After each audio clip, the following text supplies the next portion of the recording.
Hello, and welcome to episode 8 of the BigSlice Games cast. I am your host, Corey Stroby, and with me again, I have Jessica. Hello.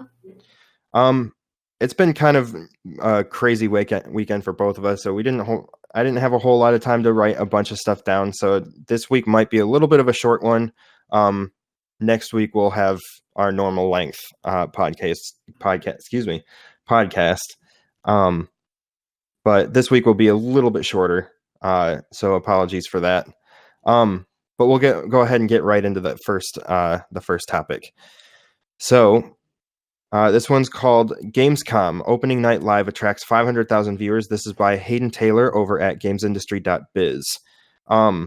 It says the inaugural Gamescom Opening Night Live attracted over 500,000 viewers, according to figures from the event organizer. Gamescom 2019 was the biggest to date, helped along by a newfound digital offering which attracted 100 million video views worldwide. Along with Opening Night Live, this also included over 28 hours of live-streamed content from the Gamescom Now team, which offered booth tours, live events from the show floor, developer interviews, and gameplay footage. In a statement, I'm probably going to butcher this name, Coalmess CEO Gerald Bowes said the new digital presence allowed Gamescom to reach more people than ever before, strengthening the event as a, quote, 360-degree experience.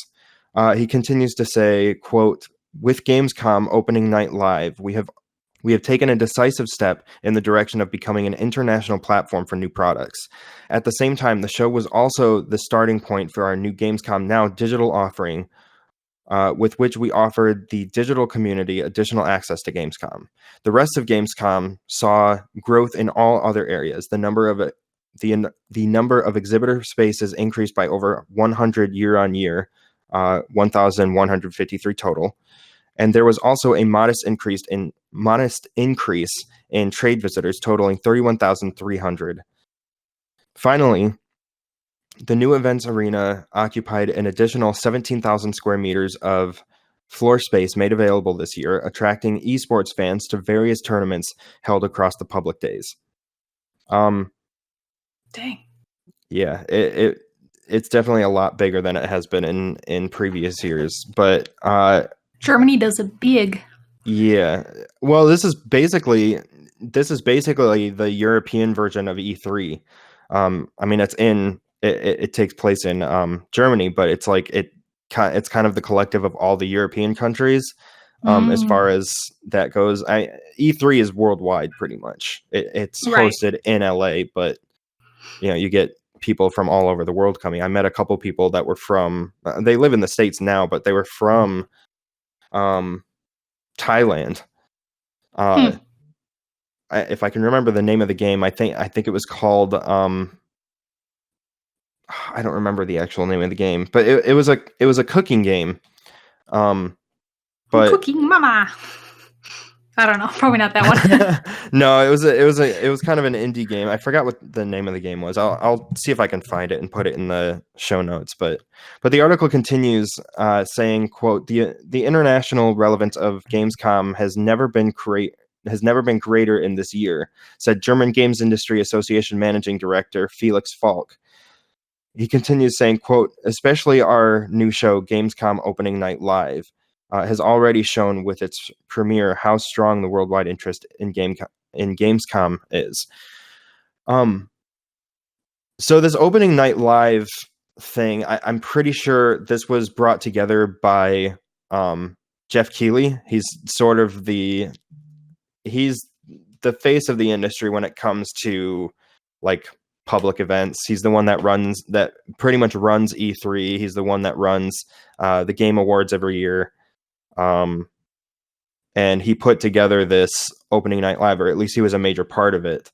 But if you don't know who Jeff Keighley is, I like to call him the Ryan Seacrest of the video game industry, because he hosts like everything. So I'm sure a lot of people will recognize his face if you look him up, because he also did back when Spike TV was doing the Game Awards. I think he was part of that too, but then and ended up just doing it himself. because the Spike TV ones were always sort of kind of cringy, putting the video game industry in the regular public spotlight. I kind of recognize his face. Yeah, the Spike TV one made it seem like, I don't know, the video game industry wasn't being taken seriously, and those were always really cringy award shows. But now the industry does it themselves, and Jeff usually is the one putting it together, and it's just a show for the industry to. It's basically just the industry running it rather than putting it out into a public space where half of the people running the show isn't even a part of the industry. Yeah. It's a lot better now. He's Canadian. Yeah. Yeah, he is. Yeah, I keep forgetting that, but he always makes a note of anytime he brings out a Canadian developer, he'll always say, and from my homeland, Canada, and something like that. At least he did it last time I saw him live, but anyway, yeah, Gamescom. So Gamescom is essentially the E3 of Europe, but I think with it growing, it's becoming like its own thing. It's always been its own thing, but just becoming bigger. It's becoming a lot bigger. Like, I think even next year, I didn't actually have time to go through all the live streams, but just looking at the numbers, like over 31,000 trade visitors. Every year it's growing. It's growing to another 100 exhibitors. What was it? 1,153 in total this year. Yeah, I was looking at like the list of just like vendors and stuff, and I mean, just merchandising alone, there were so many. Oh yeah, and that's just merchandising. Like, there's stuff for like school software and regular software and development. There's a lot of stuff there. Yeah, they. I should have looked this up last night, but I'm pretty sure that a couple news outlets would have done like a what's the word? Not really a wrap up, but kind of a summary like an overview? A summary of, or an overview of everything that was there. You can already buy tickets for next year, but I can't figure out what the price is. Yeah, it was the same for E3 actually. As you were leaving the building on the last day, it says "See you next year," and the dates are already written there. Dang. Yeah. Yeah, a lot of the websites in German, so I'm like trying to figure it out. Yeah, with it being in Germany, it's hard to find. There should be a translated website somewhere, but it gave me the option, and I hit English, and it was like, "Psych, figure it out." I'm trying to see Gamescom summary. What was there?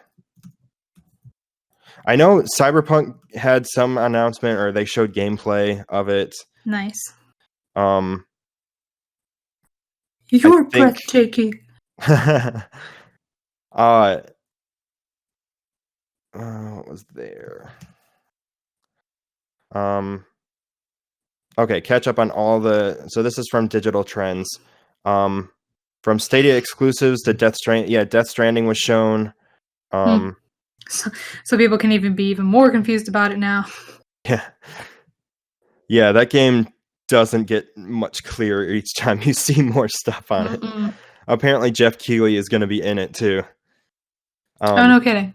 Yeah, or at least they used him as a model. I think someone else was voicing him though. The Nintendo Indie World Showcase was during that. The Inside Xbox thing was showed. They showed PvP mode Ghost War from Ghost Recon Breakpoint. This is from Digital Trends by Gabe Gerwin. This was from August 19th, so this would have been just after. I'm just kind of looking through this for anything interesting that was showed or worth talking about. So they did show more Death Stranding. PUBG, PS4, and Xbox One crossplay is coming. Didn't think that would ever come. That was from Inside Xbox. The Indie World Showcase, or the Nintendo Indie World Showcase. That was. Mhm. Oh, we did talk about that a couple weeks ago. Mhm. That's right. Or last week. Might have been last week. It's been a long week. Yeah, I don't remember if it was either last week or the week before. I know that. Okay, so from opening night live, there was a lot of things showed. So I'll read this straight off the website. It says, Jeff Keighley closed off the day by hosting Gamescom Opening Night Live, showcasing 2 hours worth of games from several publishers, including ones that didn't host their own press conferences. Games shown during the Gamescom Opening Night Live included Gears 5, Call of Duty Modern Warfare, Death Stranding, Destiny 2 Shadowkeep, Need for Speed Heat, I don't know how to pronounce that. Comanche, Comanche. Little Nightmares 2. Oh, Little Nightmares is getting a sequel. This is the first time I'm hearing that. Oh. That's a game I've been wanting to check out. Yeah, I haven't played the first one, but this just reminded me that it's on my backlog, so I got to check that out. So Little Nightmares is getting a sequel. And Predator Hunting Grounds. That's that. I think it's a Predator like 5v1 kind of thing. Oh, okay. I could be wrong about that though. But that's what it looked like last time I saw it. More developers and publishers collaborated with Keighley, and this included the likes of 2K Games, Bandai Namco, Capcom, Epic Games, Google, Deep Silver, Private Division, Sega, Square Enix, Sony, THQ Nordic, Ubisoft, and Microsoft. During the event, major news came from Sony via Twitter revealing the game studio has acquired Insomniac Games, the popular studio behind Marvel's Spider-Man, Sunset Overdrive, Spyro the Dragon, and Ratchet & Clank. Mm-hmm. That's right. Sony just acquired Insomniac as a first-party developer. I think I mentioned that. Yeah, it was a couple weeks ago. Yeah. And you can watch opening night live on YouTube. It looks like it's a 2.5 hour showcase. So I'll link that in the show notes and the description if you want to go back and watch that. But obviously it's a little outdated. It was from a couple weeks ago. But if you missed it, you'll be able to check it out. Yeah. So it looks like, was Gamescom started in 2009? So 10 years ago? I think so. I know I'm looking at somewhat recent. Like there's stats, basically. And so like 2009, they had 245,000 visitors and 458 exhibitors. And then fast forward to last week, they had 373,000 visitors and 1,153 exhibitors. That's a huge difference. Yeah. So it would have been August 19th, 2009 was the first one. Yes. So yeah, it did start in 2009. So it's been around for a little while, but it's still somewhat fresh. I know E3 started back in like 90. Oh, it's been a while. Yeah, that one started like 2000, like 1990 something. Because I remember 1995. Yeah, I was gonna say I remember Per Schneider from IGN back when he started IGN. He got to play the first 3 dungeons of Ocarina of Time at E3. Like that was the demo. Like, I think the idea was that it was like, holy crap, you're gonna go into the future 7 years, and that was the big thing. So you get up to the Master Sword, and the demo ends there. Oh. Leave you wanting more. Yeah, that'd be a good one, actually. That's a huge demo, though. The first 3 dungeons. That's a lot of time, actually. I mean, people can speedrun it very quickly now, but still, that's still quite a bit of stuff. Yeah, I mean, well, speedrunning, a lot of the speedruns, usually you can break the game, but if you're 100% speedrunning, even that takes quite a little while. Yeah. for the first three. The first three dungeons are at least a few hours. And especially the freaking whale. Oh, that takes some time. Inside Jabu Jabu. Yeah. But yeah, so Gamescom obviously is starting to grow quite a bit, and I think this opening night live thing really starts to solidify its place in the industry. Not that it wasn't a big deal in the industry before, but I think this brings it into kind of more of an E3 level of importance, which I think is pretty huge, because I know the Tokyo Game Show, I don't remember when that is. It's supposed to be pretty soon, is the other big one. That's next week. Not next week, never mind. It's the 11th through the 15th. That is next week. Oh, it is next week. Yeah. Starting next Wednesday is the Tokyo Game Show. And I think that's the last big one before the Game Awards. I'm pretty sure. But I'm sure we'll talk about the Tokyo Game Awards, the Tokyo Game Show, because I think Square Enix is teasing Kingdom Hearts 3 DLC, the Remind, I think is what it's called, which is supposed to be a somewhat continuation of kind of like an epilogue to 3. So it's going to continue the story. So that is DLC I'm definitely going to be buying. I think I already have it. I think I bought the season pass. I think so. I don't remember if I did or not. I'm going to have to if I didn't. Or I was waiting for it to be detailed more. I think I ended up just buying it firsthand because I was like, it's Kingdom Hearts 3. Of course I'm going to play the DLC. Yeah. But yeah, that's coming at the Tokyo Game Show. I know that, or it's supposed to be, or sometime soon. Because it was recently brought up. DLC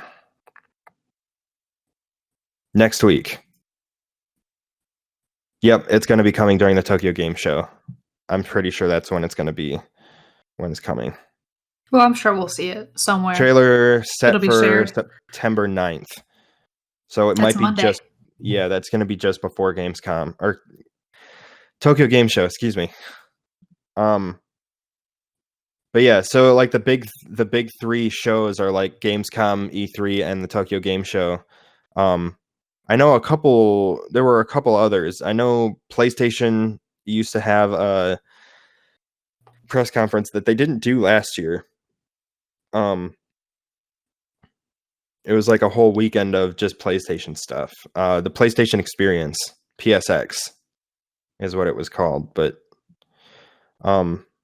yeah, based on these numbers, I think it's safe to say that Gamescom is really starting to grow. And I think it's going to grow a little bit faster after this.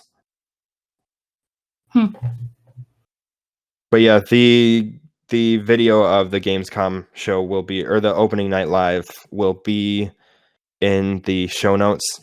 So if you want to watch it, you can do that in case there was anything that you missed. Otherwise, at this point, I think it might be easier just to look up kind of a summary or a rundown of everything that was showed or that was shown, because this was like almost a month ago now. Yeah, a few weeks ago at least. Time's going by so fast. I know, this year's flying by. I can't believe it's September already. Okay, let's move on to the next one. Accessibility Unlocked offers support to disabled developers in Australia and New Zealand. This is by James Batchelor over at gamesindustry.biz from the 27th.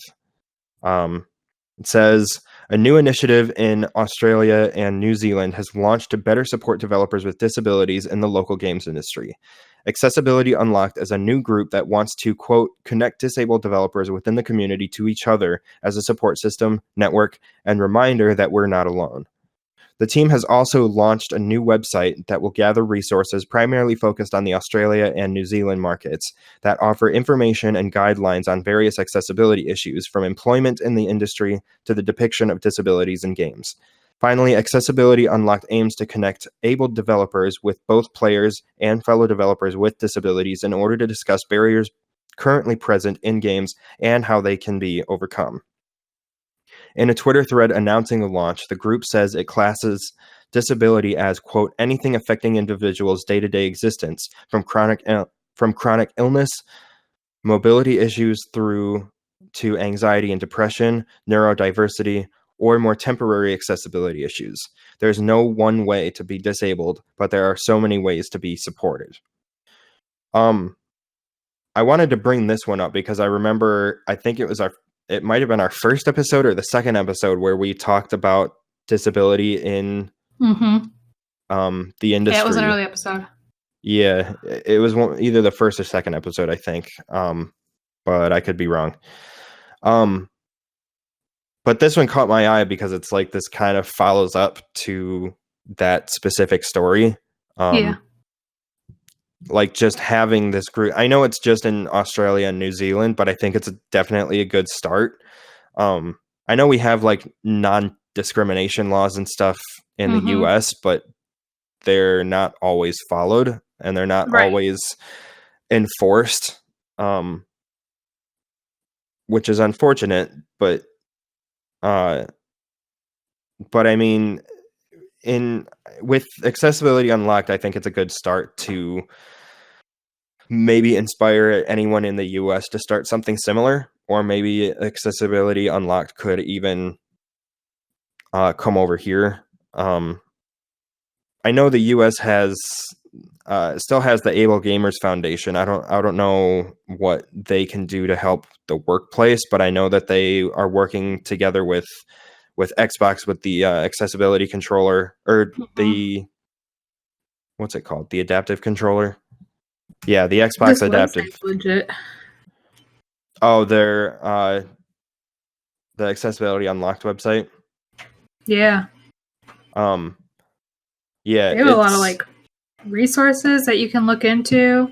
Oh, yeah. Everything from like controllers and websites and was there controllers? I might have just been thinking that because you said it. And like just having employment opportunities kind of stuff, and they tell you about. And then the cool thing is it says meet the team, like the core team. So it's got their name. It's got like a cute little pixelated like avatar of them. Yeah. And then it's nice because it's got like the pronouns that they request to be used. Yeah. So that's pretty cool. Plus like ways to contact them. Yeah, it's got all of their Twitter accounts. It's got their emails for Access Unlocked .games. I think that's the that's the website. AccessUnlocked.games. It'll be in the show notes too. But there's a lot of resources. They've got accessibility for games, accessibility for websites, why to make games more accessible, resources for disabled developers, and they have at least 3 links under each one of those. Oh yeah. Like if you were writing a paper about this for school, done. It's all right there. Yeah, they've got you covered, and you can get all of your resources just from this website. A+.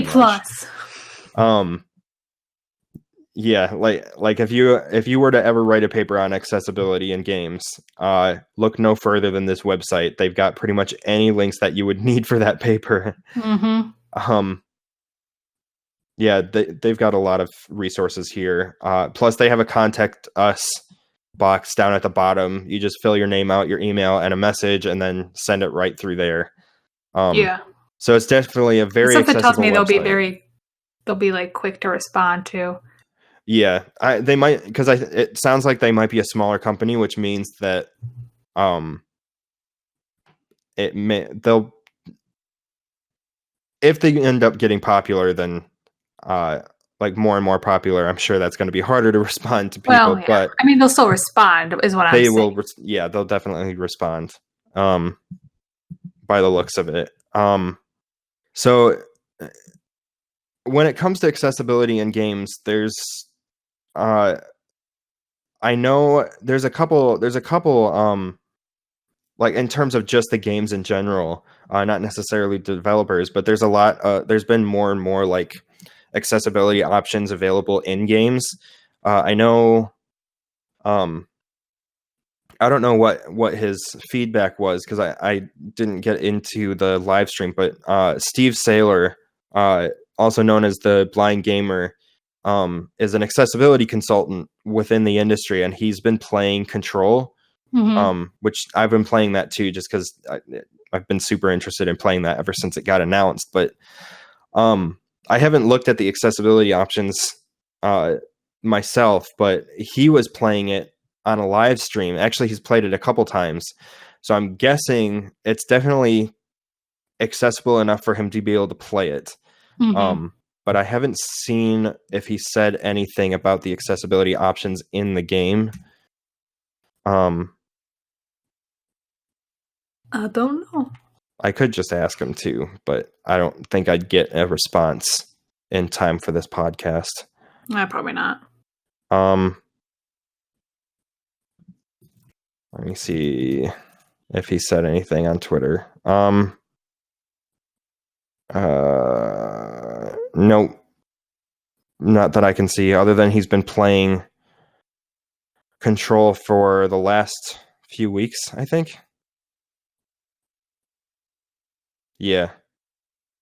Because he's done 2 or 3 live streams playing it.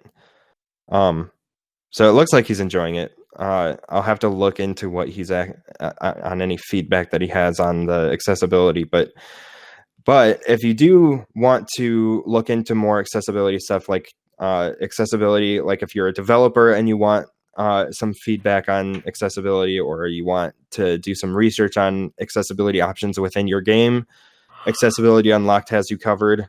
Accessibility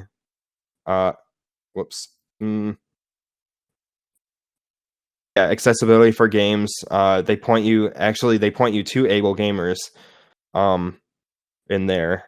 Why to make games more accessible, if you want more answers on that. Resources for disabled developers. So if you're a developer with a disability, you've got resources there, including one that helps you with employment in that's for New Zealand.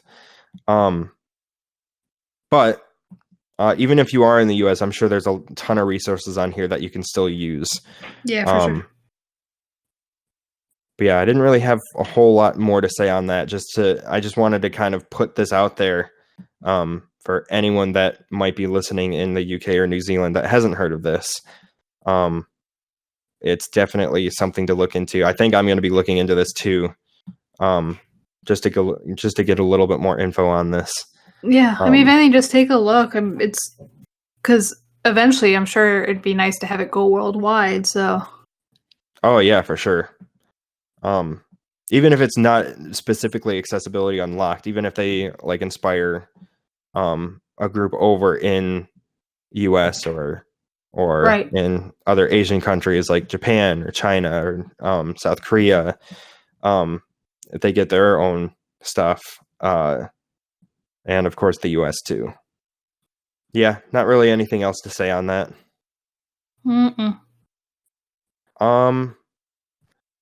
Ubisoft exec criticizes Steam's unrealistic business model by Hayden Taylor over at gamesindustry.biz. It says Steam's business model is unrealistic, according to Ubisoft executive Chris Early. Speaking with the New York Times, the vice president for partnerships and revenue explained Ubisoft's decision to ally with Epic in the unfolding storefront tensions. Earlier this year, Ubisoft announced it would be releasing the PC version of The Division 2 exclusively on the Epic Games Store, marking the first of many high-profile departures from Steam. He said, quote, it's unrealistic, the current business model that they have. It doesn't reflect where the world is today in terms of game distribution. Although the Epic Games Store launched late last year with a focus on indie games, it's since snagged exclusive deals for multiple blockbusters like Metro Exodus, Borderlands 3, The Outer Worlds, and Control. Epic Games CEO Tim Sweeney told the New York Times, quote, stores extract an enormous portion of game industry profits and are ripe for disruption.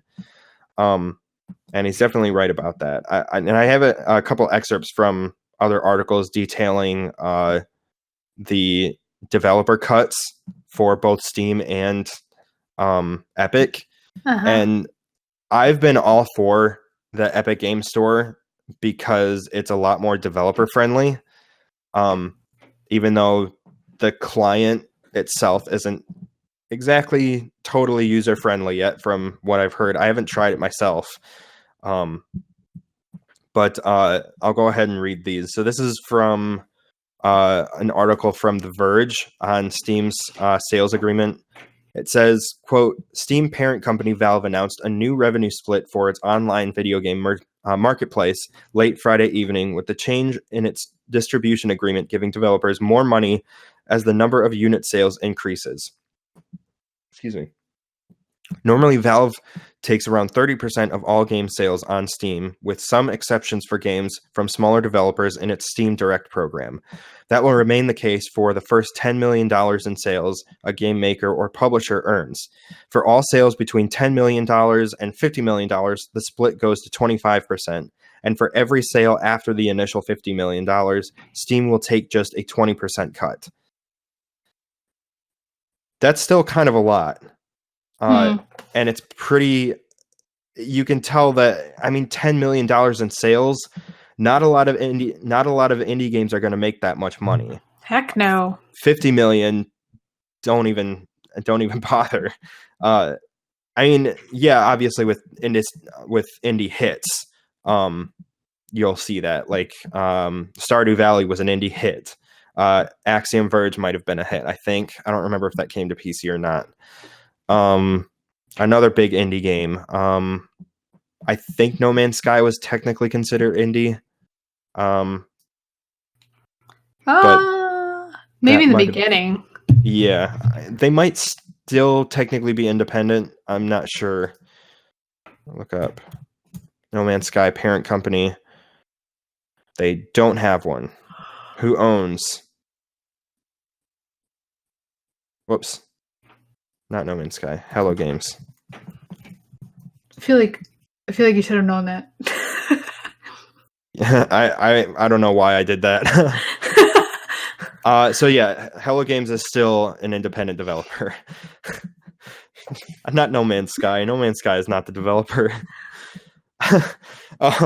It's basically the Monday of this week. Excuse us. Yeah. And I've already been up since like 8 o'clock. I had to do a game testing thing. And I'm tired. But anyway, so yeah, Hello Games is technically independent. So when they launched, I think I want to say that their launch revenue was above that.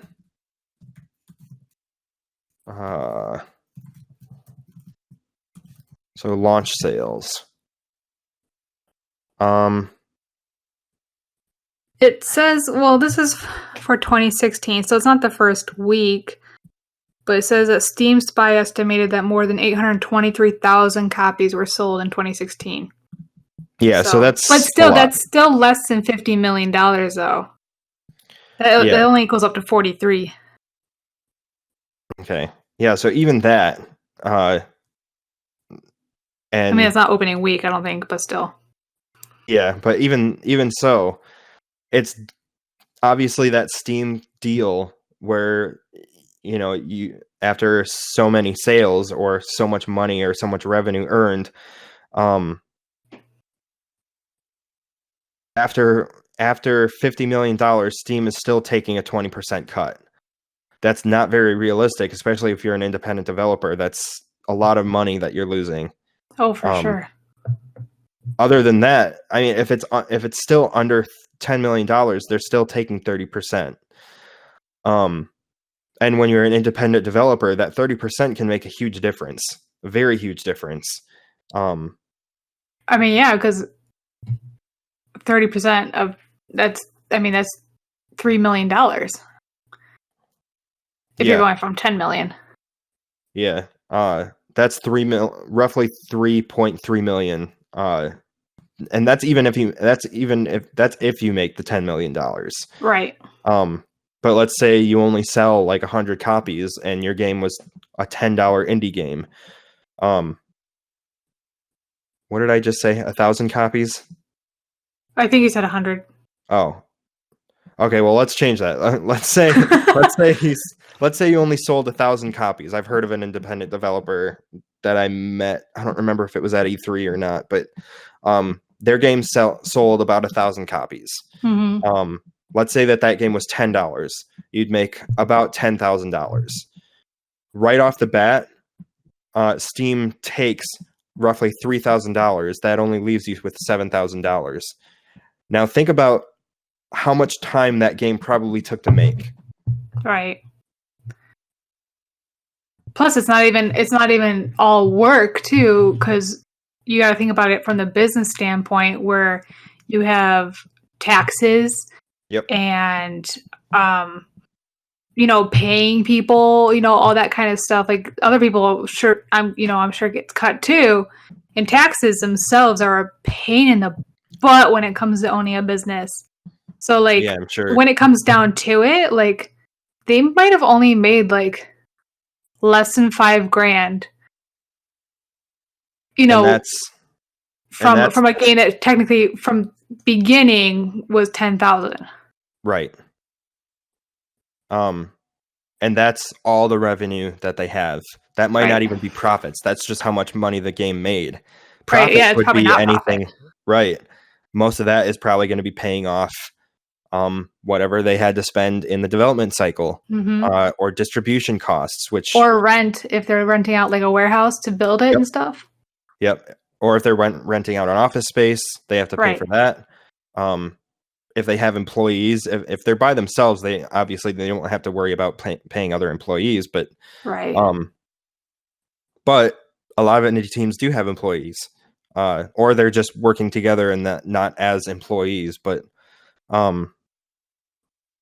I mean, I don't know how the logistics of that, but I'm sure that'd still technically be considered employees that need to take a pay, unless it's a startup company, which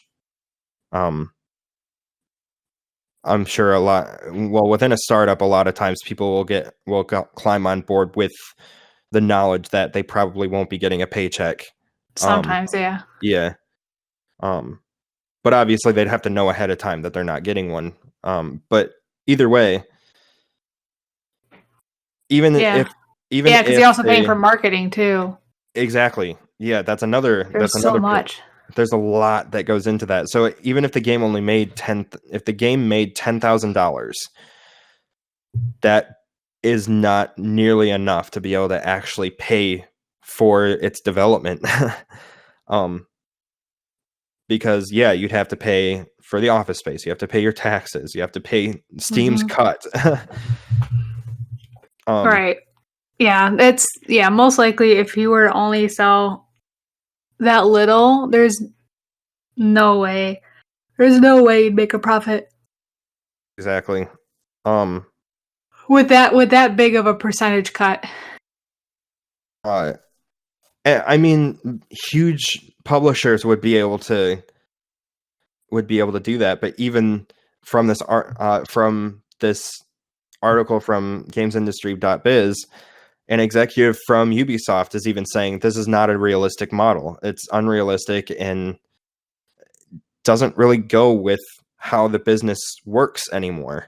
Like he said, in terms of games distribution. So that's kind of the gist of what Steam's thing is. And I actually have I don't have it in this actual topic list, but there's a graph that actually shows the payout of it. I have it on my laptop, and I'll put it in the video version. But so there's an excerpt from a Polygon article detailing Epic Store developer cut, or Epic Game Store's developer cut, and it says, I just lost it. It says, in a blog post on the Unreal Engine website, Epic detailed the profit margins for developers first and foremost with the majority of revenue going straight to the developers. The company wrote, quote, "Developers receive 88% of revenue. There are no tiers or thresholds. Epic takes 12%, and if you're using Unreal Engine, Epic will cover the 5% engine royalty for sales on the Epic Game Store out of Epic's 12%. So, no strings, no tiers, no nothing. Developers get 88%, and that's it. I think you get a little bit more if you're using the Unreal Engine because they don't have to pay for licensing or anything. And I think, if I remember that correctly, but they have. Let me open this up really quick. They have a graph on there. So if you open that Polygon article, the graph, it says Epic Game Store revenue split. And for anyone listening to the podcast, you'll be able to see it if you're watching the YouTube version. If not, if you open the Polygon article that's in the show notes, the graph should be in there. But it says Epic Game Store revenue split, and then it says if you're using Unreal Engine on Epic Games or even Unity on Epic Games, it says you get 88%. It does detail saying that it does not include Unity upfront licensing fees. Unity does different licensing stuff, but if you're using Unreal Engine on Steam, it looks like oh, I see. Okay, so if you're using Unreal on Steam, you still have to pay 5% for using Unreal Engine. But then if you're using the Unreal Engine on Epic Game Store, you don't have to worry about that. They pay for that. Because you're using their engine and you're putting it on their store. So it's like, you don't have to pay that. We'll cover that. Yeah. Which is really nice. So when you look at the graph, there's a pretty significant difference between what developers make on Steam versus what they make on Epic Games Store. You're paying less than half of the fees in comparison. So another reason I wanted to bring this up is because I know a lot of people don't like the Epic Game Store, and they're like, whenever they put an Epic, like whenever there's an Epic Game Store exclusive, everyone gets mad and says like, "Oh, we're boycotting this developer," and it's like, okay, well, you're boycotting the developer because they want to make more money off of their game, in no extra cost to you besides downloading an extra client, which is free, by the way. It's not going to cost you anything besides maybe an extra 20 minutes. Maybe not even that, but I think it's funny because I have developer friends that seem to be don't get why Epic is actually a really good thing. The Epic Game Store is a lot better for developers. It's going to be friendlier for developers. So it's like, if you're going into development, shouldn't you be more for the Epic Game Store? Because developers are going to get a bigger cut of their own game. I think what it might be too is the name game. So like, more people have Steam. Yep. So you're paying for that knowledge of knowing that like people are on Steam all the time. I mean, however, I'm not a good example of this. So there's like, for like wedding photography, there's like the Knot, which is like it's been around forever, a huge company for weddings. You can have a storefront on theknot.com, blah, blah, blah. And it costs like, I don't know, $300+ a month, depending what you do. Yikes. Yeah, it's expensive. Whereas I took the other route and I went to WeddingWire, and because they were also having a deal at the time, but I paid $90 a month to have it almost the exact same thing as the Knot. However, the thing is like more people use the Knot, which I understand. So like I think that's what people are doing. Like they want to pay to be on Steam because they know a lot of people are on Steam, even though it might actually not end up working out for the better. Like developers going over to Steam or gamers going onto Steam? I think developers go on Steam because gamers are on Steam. Gotcha. I think there's more and more. There's going to be more and more developers going over to Epic because once the Epic Game Store starts to grow a little bit more, yeah, there's a lot more people on Steam. There's a lot more people who are sort of accustomed to Steam. So a lot of developers are still going to go over there just because, okay, well, we know we're going to make more sales over there, even though they're still taking more than double the cut that Epic Game Store would. So some developers obviously are going to do that just because it's like that might be the safer route. Just because even though they're taking a bigger cut, you might be able to make more sales there. I think the thing is, with Epic Game Store snagging all of these exclusivity deals, more developers are going to go over there because it's like, okay, well, there's these huge games that are over there who are going to be big enough to draw more people or more customers or consumers over to the Epic Game Store. Like Ubisoft taking the exclusivity deal with, what was it? The Division 2 was and over there. Control, right? Didn't you say Control too? Yeah, that's the Remedy game. Yeah, but yeah, Control's another exclusivity deal. What was the other one? There was another big one, I thought. I just lost. Wait, because the other one isn't out yet, right? Division? Oh no, Division 2's out, I think. Oh, Outer Worlds, is that out yet? Yes. Borderlands 3 isn't. I know that. That one is not. That comes out this month. So I just meant like Control because I knew Control was out this week. Yeah. So yeah, I think if they are able to get more exclusive deals, then more people will join Epic Games, both gamers and developers. But until I think they have the actual client base that they know are on Epic Games, I think people are still going to make that, take that risk of going on Steam. Yeah. Just from a business standpoint. Yeah.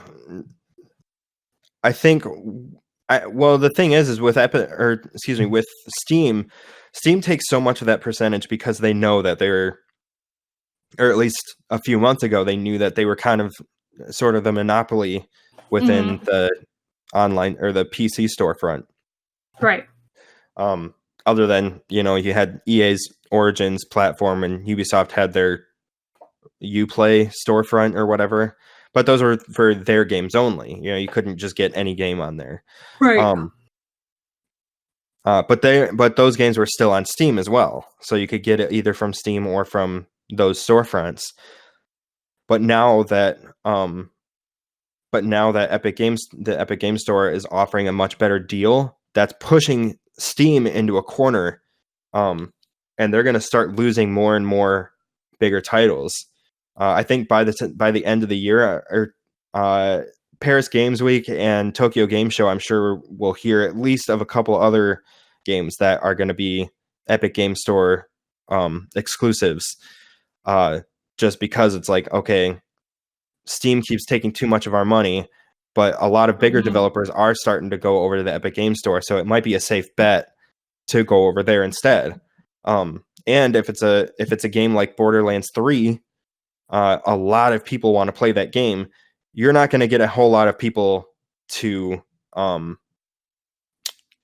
boycott that game for going over to the Epic Game Store.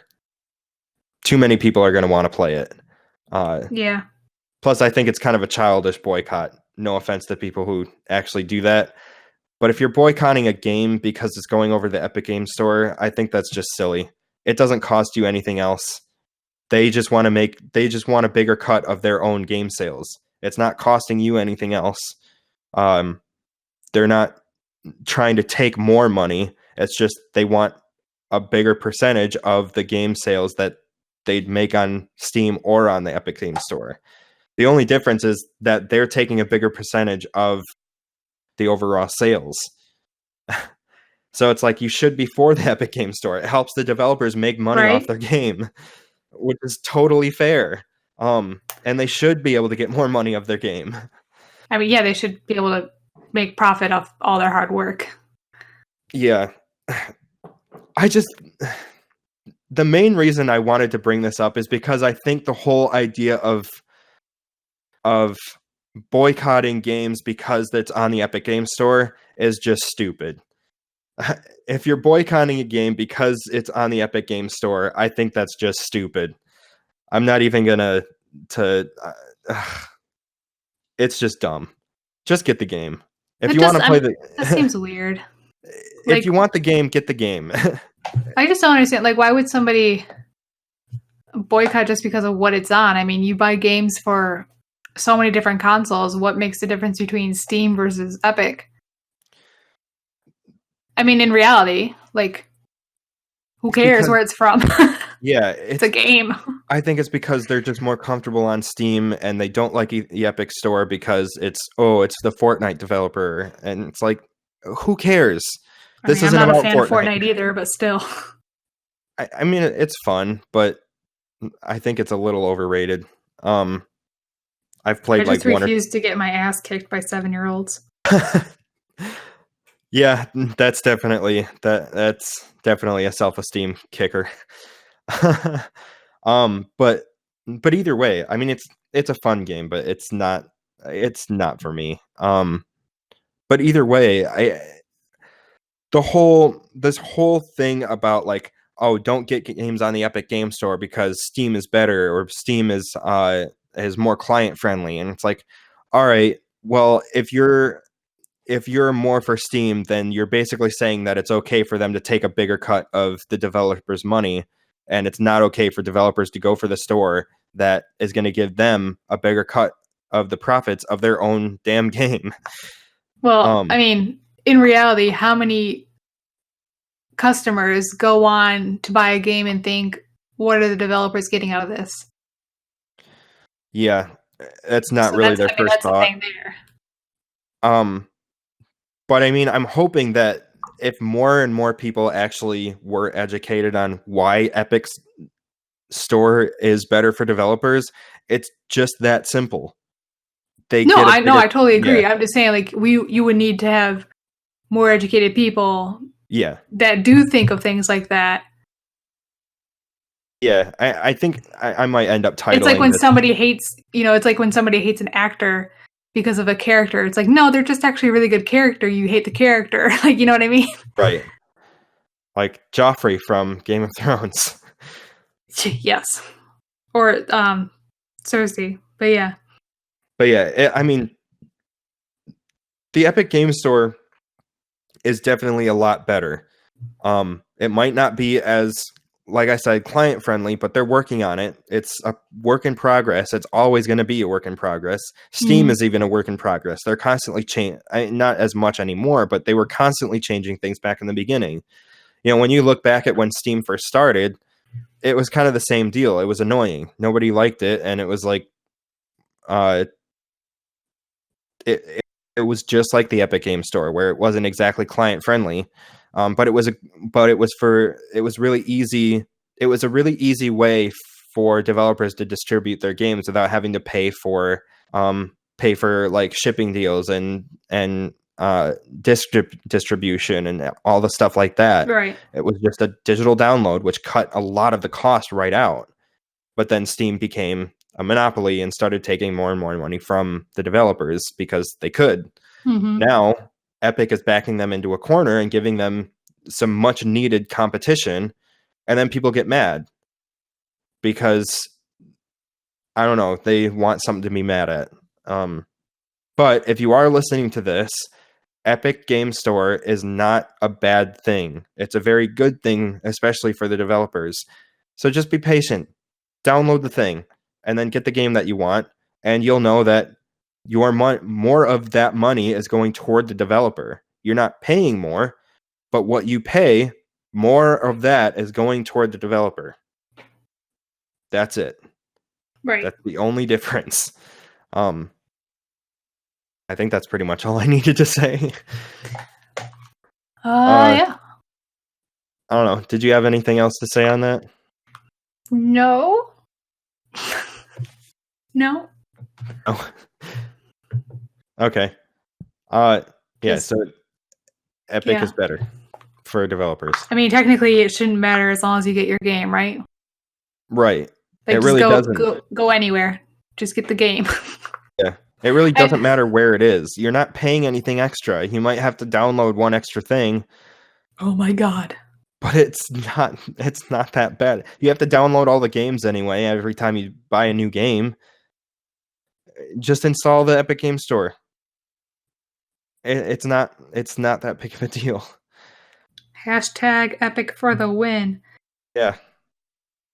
Hashtag Epic Store is better. Okay. This last one, like I said, this is going to be a little bit shorter of an episode, but so this is a follow-up from a couple weeks ago on the Annapurna story. Mm-hmm. And this just came out yesterday. So it says Annapurna Pictures is reportedly back on stable financial ground after resolving more than $200 million in debt. According to sources speaking to Variety, participants in Annapurna's revolving credit facility will receive around 82 cents on the dollar to wipe the company's debt, a consequence of a string of high-profile commercial flops like Adam McKay's Vice and Karen Kusama's Destroyer. The deal was closed in, quote, the past few days, the sources said, and it is believed that Annapurna will not seek a new line of credit. Variety's request for comment was met with silence. While principally a film production company, Annapurna Interactive has emerged as a highly respected publisher of independent games over the last few years. Indeed, GamesIndustry.biz named the label among its People of the Year for 2018. So when news of potential bankruptcy emerged last month, it caused concern within the game industry that Annapurna Interactive was under threat. However, the company was swift to reassure people that, quote, we're not going anywhere. Pretty sure the quote was actually "we good," but yeah, but yeah. Yeah, because they posted a meme or something. We Yeah. good. We good. I mean, that's good. It's good that they wiped out that much. That's a crazy number. By the sounds of it, it sounds like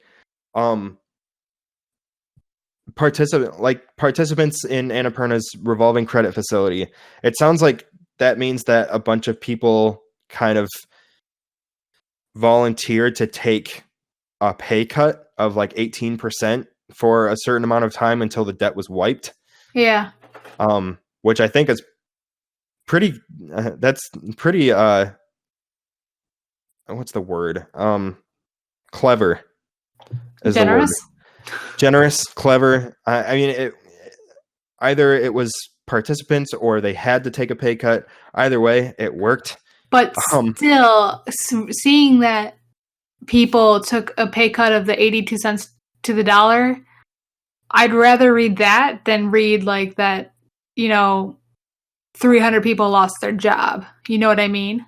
Yeah.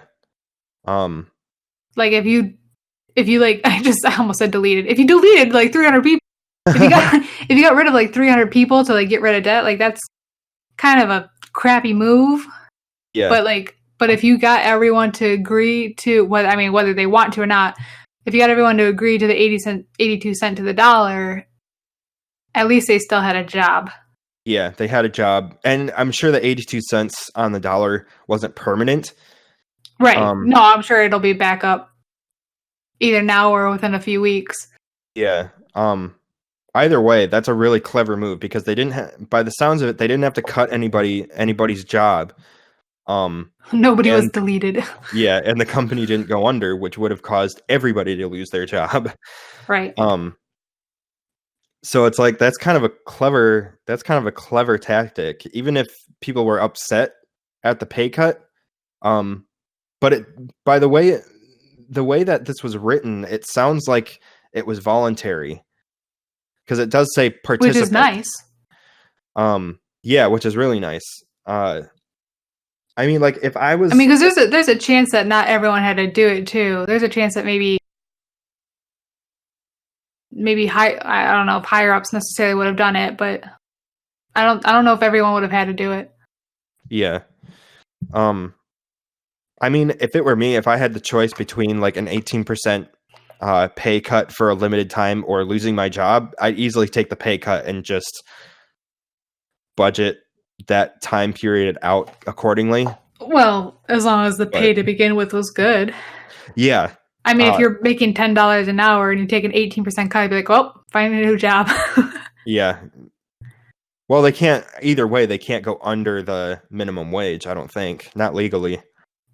I don't even know what minimum wage is anymore. I think it's 8 something. Ugh, it's still that low? Jeez. Yeah. I know in Michigan it's $9.45. Indiana it's $7.25. Ohio it's $8.55. It's still all over the place everywhere. Yeah. They just need to raise the federal minimum wage. Yeah. Either way. So if this was I mean, I'm assuming that people who work for Annapurna Pictures probably make a decent amount. Yeah. Especially if it was the executives that did it. Right. Yeah. But they're probably around the 20-ish or above. Yeah. Participants in Annapurna's revolving credit facility will receive around 82 cents on the dollar to wipe out the company's debt. Yeah, it sounds like it's a certain section of the company. Whatever the credit facility is. The workers. I don't know. Yeah. A credit facility is a type of loan made in a business or corporate finance context, including revolving credit, term loans, committed facilities, letters of credit, and most retail accounts.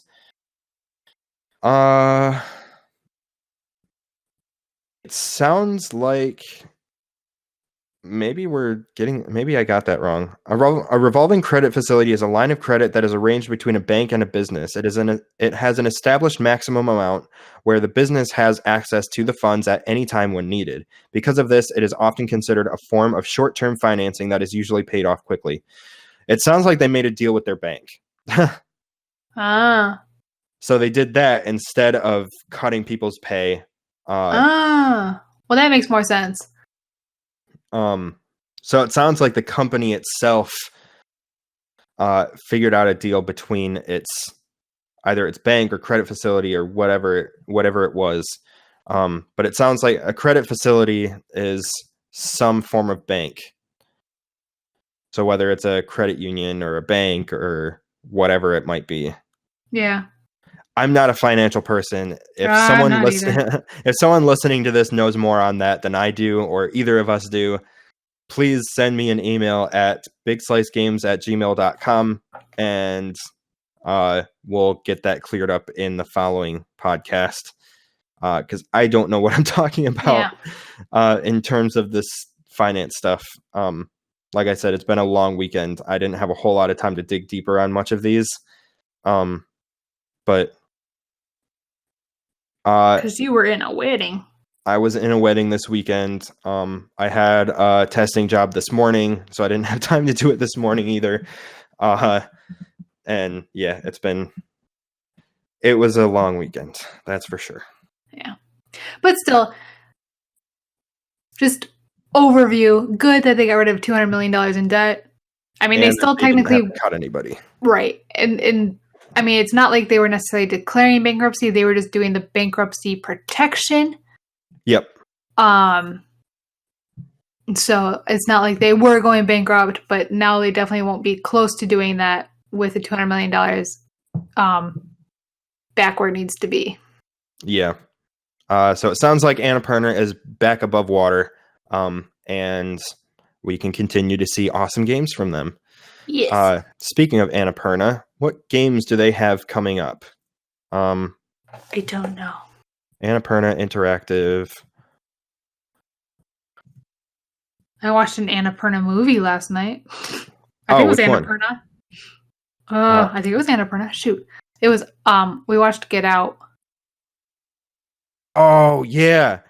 That is Annapurna. That's a really cool movie. It was a good one. It's We're a little late to the game, but we finally watched it. It was good. It was a very uncomfortable movie, as it's meant to be. But not as uncomfortable as some other movies that I've seen, like in that category of films. Yeah. And I did find it a little predictable at times, but it was still very good. Oh, 12 minutes. I forgot. 12 minutes is Annapurna. Yeah. I want that one. That's the only one that's coming up. Do we have a date on that? 2020. Okay. It doesn't look like there's an actual date yet. Yeah, 12 minutes, an interactive thriller about a man trapped in a time loop. Initial release date 2020, so no date yet. But that's the only one that's coming up on that we know about. Yeah, on upcoming games. Games published. Recent one. Wait, Gone Home. They did Gone Home. Gone Home is a really good one.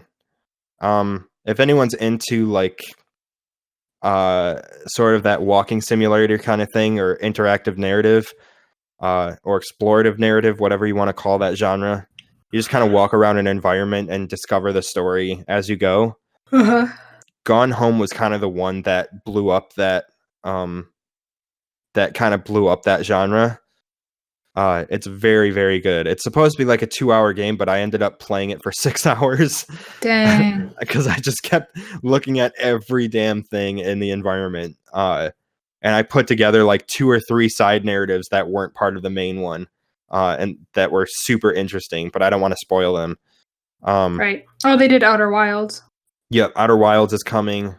Or no, that's already out, I think. I honestly don't remember.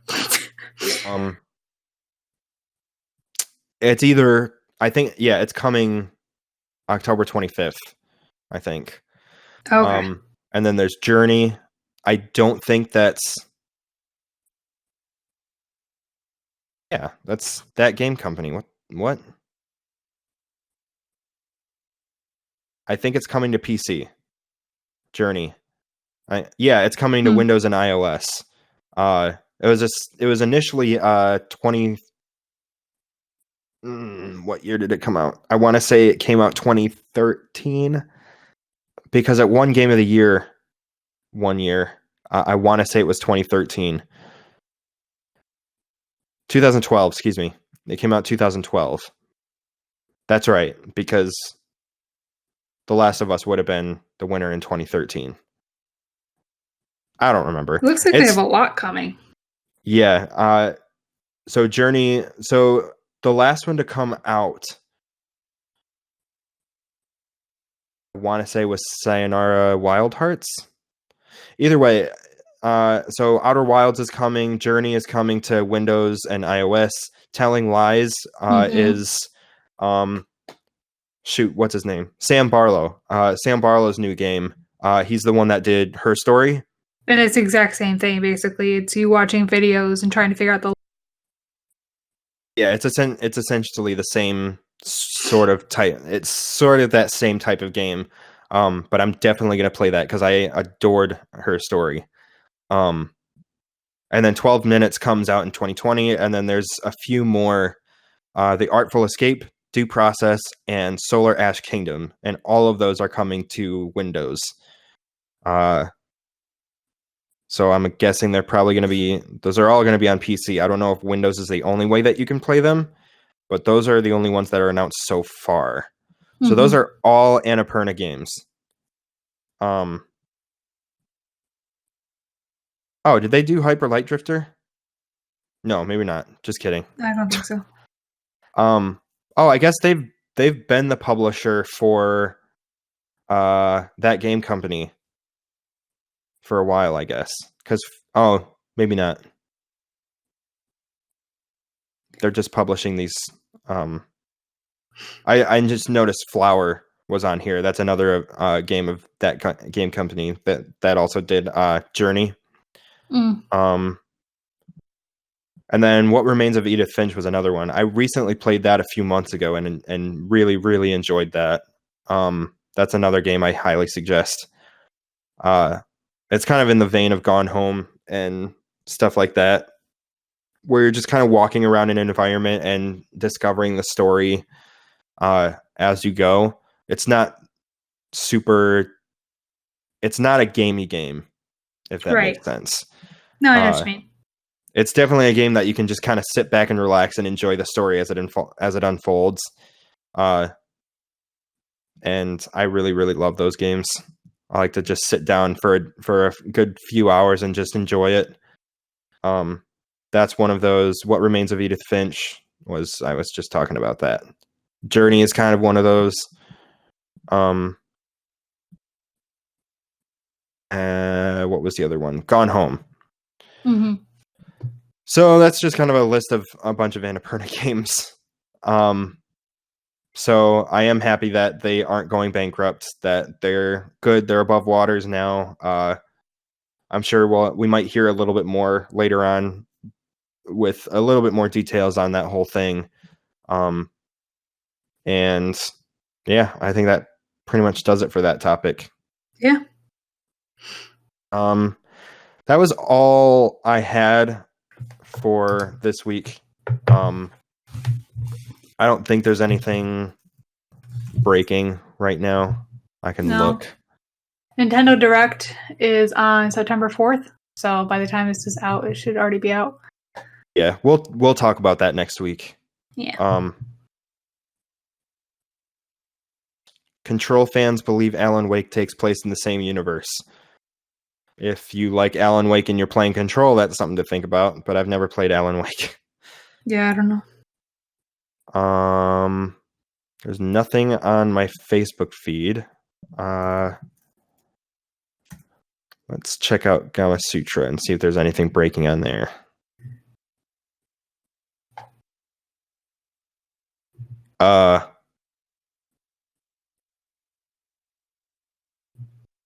Gearbox launches Homeworld 3 crowdfunding campaign with $1 goal. What? What? That can't be right. Fake news. No, it's on Gamasutra. That's not fake. That's weird. I'll go ahead and read this. This is Gearbox launches Homeworld 3 crowdfunding campaign with a $1 goal. This just went up. This is by Alyssa McAloon over at Gamasutra. It says, here, I'll send you the link really quick. I already got it up. Oh, you do? Okay. So it says Gearbox has announced that Homeworld 3 is in development at Blackbird Interactive, and the publisher is soliciting additional funds and input from the community through the crowdfunding platform Fig. Oh, okay, never mind. It's always of note when established developers or publishers turn to crowdfunding platforms to help make a game a reality. But Gearbox has made it clear the game's future isn't contingent on the crowdfunding campaign taking off. To make true on that promise, the Homeworld 3 campaign launched with only a $1 funding goal. It has naturally already surpassed that goal after just a few days on the platform. At the time of writing, the Homeworld 3 campaign has raised over $500,000, about half of which is made up of investment-styled Fig funds as opposed to traditional crowdfunding pledges. Gearbox notes that the game is only a few months into pre-production, allowing it to solicit thoughts and suggestions from backers on, quote, its features, priorities, and even what the collector's edition will include. And later on, report back on how backer data influenced the game's development. At the same time, through Fig's unique investment model, Gearbox says the community is given the opportunity to potentially see returns on their investments once the game launches as well. Gearbox said, quote, we want it to be clear that the game is on a solid foundation funding-wise. We're partnering with Fig to give back to longtime fans who have sustained Homeworld for years by giving them a chance to invest in Homeworld 3's success and help us understand the game they've been dreaming about. Interesting. So this is more or less to give back to the Homeworld fans. Homeworld's Homeworld is actually a series that's been around for a very long time. The original Homeworld came out in 1999. So 20 years. Yeah, almost 20 years exactly in a few weeks. But anyone who was a fan of games back in the 90s will be familiar with the publisher Sierra, who did the King's Quest games. They were a big publisher back in the day. They're not as big anymore. They're kind of doing smaller stuff, but obviously they're. I don't know who's Gearbox is doing Homeworld 3. I don't know if Sierra is even still around. It doesn't look like Sierra is involved in this. But obviously it's as they said in the article, they're funded. They don't need the money from the crowdfunding campaign. This more or less to give back to the fans who've made Homeworld such a success in the beginning. So the game is essentially funded. The crowdfunding is more or less just to get fans involved, to be able to invest in it, see returns on investment, and have a little bit of say in maybe its development, some features in it, and what, like he said, what the collector's edition will include. So that's something to look into. If you're a Homeworld fan, definitely check that out, because it sounds like it's definitely more for the consumer than it is for Gearbox itself. Yeah, if you look at the crowdfund, they have, like most crowdfunds, they have like what each increment is, like you'll get out of it. So like if you do $50, you get Homeworld 3, you get to be on the supporter only Discord, you get to do the supporter only survey, and you have early access to Homeworld Mobile. Ooh, that's interesting. This is all coming quarter. Yeah, this is all coming. It says estimated delivery is 2022. Yeah, so the fourth quarter, that's like the last. Basically the end of 2022. Yeah, I think that's the financial quarter. I forget when that actually is. I believe financial wise, it's like now, isn't it? It's because it's not winter time. Because winter is when you. No, wait. I used to know this. So the financial quarter 4 is July, August, and September. Oh, so I was right. Go me. Yeah. Okay. Yeah, first quarter of the United States federal government's fiscal year is October, November, and December. Yeah, so fiscal years are different than the calendar year. But yeah, right around this time would be quarter 4 of 2019. So quarter 4 of 2022 would be around the same time in the year of 2022. But there's quite a few tiers. What was the last one you said? $50? That's the minimum. It goes up to 1,000. Which already has 21 backers. That's 21 people have donated $1,000. Yeah, the rewards are crazy. You get Homeworld 3 Collector's Edition, Homeworld 3 Signed Concept Art Print, Homeworld Remastered Collection, Homeworld Deserts of Karak. I don't know how to pronounce that. I think it's Karak. I think it's Karak. Maybe. Fig Digital Collector's Edition items, supporter-only Discord access, supporter-only survey, early access to Homeworld Mobile. And all of these will be delivered our estimated delivery is quarter 4 of 2022. Right. So this is really, really interesting. And I think this is really, really cool. Because this is totally up to you. If you want to donate, you can. It's not needed. It sounds like this is more or less just for the fans. Yeah, people are literally donating as we speak. Because when I first got on here, it was at 505,000. Now it's 506. Yeah, $506,030. I mean, it's not bad. If you can finagle $50, that's a lot of stuff. Yeah, Yeah, just the $50 is a lot of stuff. I mean, because the game itself will probably be anywhere between 40 and 60, right? Most So likely, yeah. if So the you'd game be is $60, you'd be saving 10. it might be I think it might be a cheaper game. It might be around Probably. $40. But we'll know more about that in 2022. But that is a long way off.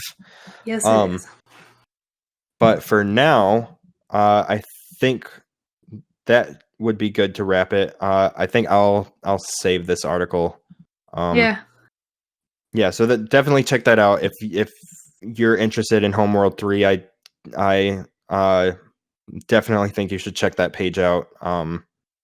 It's fig.co/campaigns/Homeworld 3. I'll have the link in the show notes so you can check it out.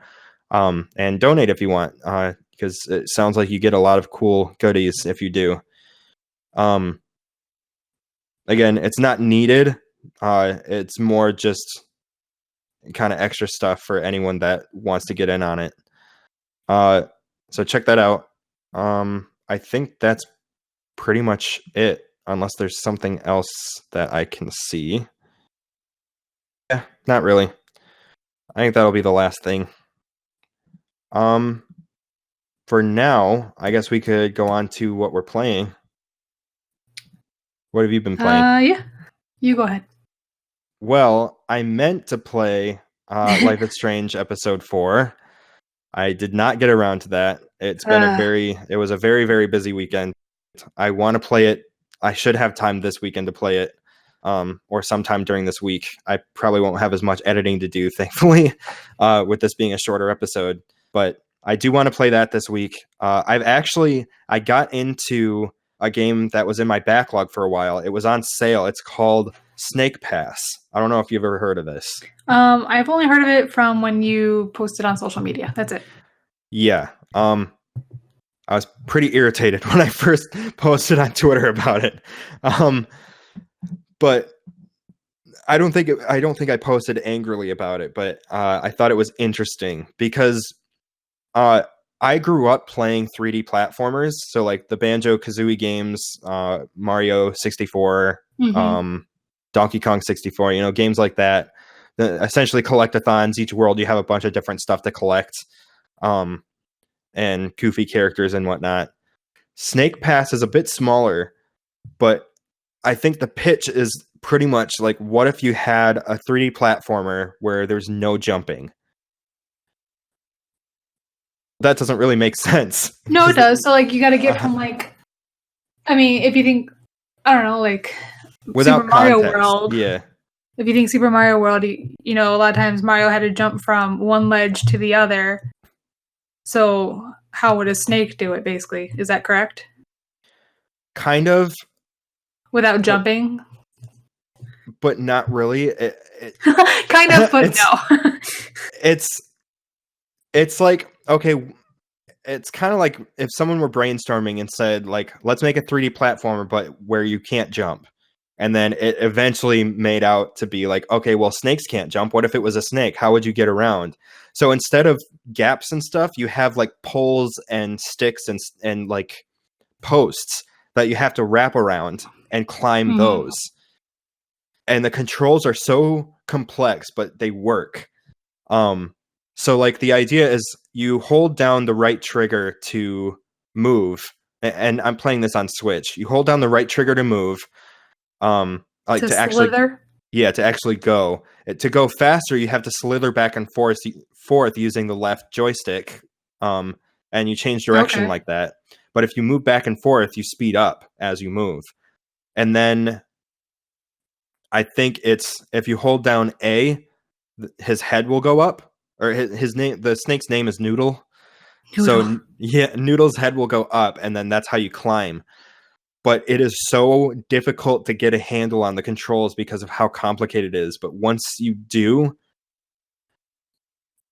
it's still really challenging, but it's like, it's not fundamentally broken. It's not bad design, but it's difficult. Right. It's difficult to play. It's difficult to master. It's even a little bit difficult to learn, but once you do learn, you get it. Like, you get why this game is kind of cool. I don't know how it did with reviews. Let's find out. Snake Pass reviews. Metacritic gave it 72%. Eurogamer gave it a 3 out of 5. IGN gave it 7.2 out of 10. Steam gave it 9 out of 10. Yeah, so it's definitely commercial's not the right word for that one, but it critically did well. It didn't do great, but it did good. It looks cute. It is cute. It kind of has that same aesthetic as like 3D platformers back in the day. Like kind of, it would remind you. Yeah, it looks like it was made for the N64. Yeah. Like if you've ever heard of Ukulele, it's a little bit like that in terms of artwork. It'll remind you of Rare games back in the day. But it was on sale on the Nintendo Switch market, or the Nintendo Switch store, and it's been in my backlog for I don't know how long. But I finally gave it a try, and it's not how much was it? Do you remember? Under $10, I think. All right, I might pick it up then. But it's definitely a game that will test your patience. Don't even get me started on Ori. Oh yeah. This one is frustrating in the sense that it's not like in your face difficult like Ori would be, or Super Meat Boy or Dark Souls. The levels themselves are rather simple and straightforward, but what makes it so challenging is how complex the controls are. So once you get the controls, the game itself is okay. Oh no, it's still hard. Okay. It's a game that's definitely going to test your patience, but I can't stop thinking about it. Hopefully there's a demo. There might be. I would check out videos of it and stuff, but yeah. I can't. Well, I mean, I can't get it out of my head. Videos, I mean, while it gives you a good look, it doesn't actually give you that. It's not going to give you personal. That yeah, I mean, you can watch videos of Ori and be like, oh, this, cute little lemur, whatever the frick it is, and it's like running around, and it's adorable. It's adorable to watch. It's beautiful and great music, and then you play it and you just want to scream and throw your controller and break the TV. Yeah. That was me with Snake Pass. Yeah, but I'm definitely still coming back to it. I've been playing that. I'm still trying to play the Assassin's Creed DLC. I haven't gotten back to it in a little bit because I've also been playing Control, which came out this weekend. And I am loving it. Are you? Yeah, it's Would you very, say very good. It's worth the $60 though? Yes. So far. It is only a $10 game, but there's Snake Pass. What? Snake Pass is $10. You're talking about what's a $10 game? Oh no, 10 hours. Sorry. Oh, I think it said $10. I'm like, I saw 60. Where did you see 10? It's a relatively short game, but it's really fun. It looks fun. It looks kind of like creepy. It is a little creepy, which I like. I like creepy things. It's like, I wouldn't say it's not technically a horror game, but it's gonna give you horror vibes. It's definitely creepy. You feel uneasy when you play it, pretty much. I mean, I dig that. Yeah, I'm really into it. Plus, the amount of stuff that you can do in terms of combat is just insane. I wish I had learn more moves as you go, right? Yeah, and they all work really well together. So it's like you have this power where you can pick up items and throw them like telepathically. And the gun that you have doesn't run out of ammo, but it recharges. Like it fills up over time after you stop shooting. And you have different variations with, like, this gun is basically like this shape-shifting gun. So yeah, like I you saw start that in off the trailer. Yeah, you start off with a pistol, and I have a mod for it that's like a shotgun. It's called the Scatter Shot. I forgot what it is. It's like a shotgun. Uh-huh. And like you can switch between those two just like that. Hmm. And like you just press square and it switches. Which is really nice. It's so well crafted for fast-paced combat. I just wish that I had a PlayStation 4 Pro, because it is a high production game, so the PlayStation 4 isn't handling it too well, unfortunately. Hmm. Like it'll lag every now and then. It's not so bad to it where it's like unplayable, but it will hiccup every now and then. I haven't gotten to a point where it was super combat heavy yet. So I'll probably have more to say on that later. But I'm definitely enjoying the game a lot. So far, I've been doing a lot of side missions in between the main storyline too, which adds a little bit more time to it. Right. But yeah, so far, it's a definite recommend. If you're willing to spend $60 for a relatively shorter game, 10 to 15 hours ish, I can look at the how long to beat. I'm sure it's updated now, but it was like 10-ish hours. Okay, Ish. so main plus extras is 14 and a half. The main story is 11 hours. If you're a completionist, it's marked down as roughly 23 hours. So you're still getting a pretty decent sized game if you do more than just the main story, which I have been. But yeah, it's still a roughly shorter-ish game for a $60 game. But I'm definitely enjoying it. I think it's still worth it, personally. But yeah, that's kind of the gist of what I've been playing this week.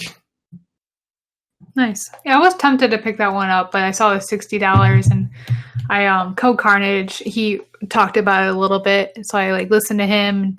He said he personally thought it wasn't worth 60. He thought maybe it's a good like 35 or 40. Mm-hmm. So I might wait till it's on sale. Especially because we're saving up right now. So I worked a little bit on Ori. I don't think I got any further this weekend. Even though I played it for probably a couple hours, maybe 1 hour. And I restarted Super Mario Odyssey for fun. It's a good one.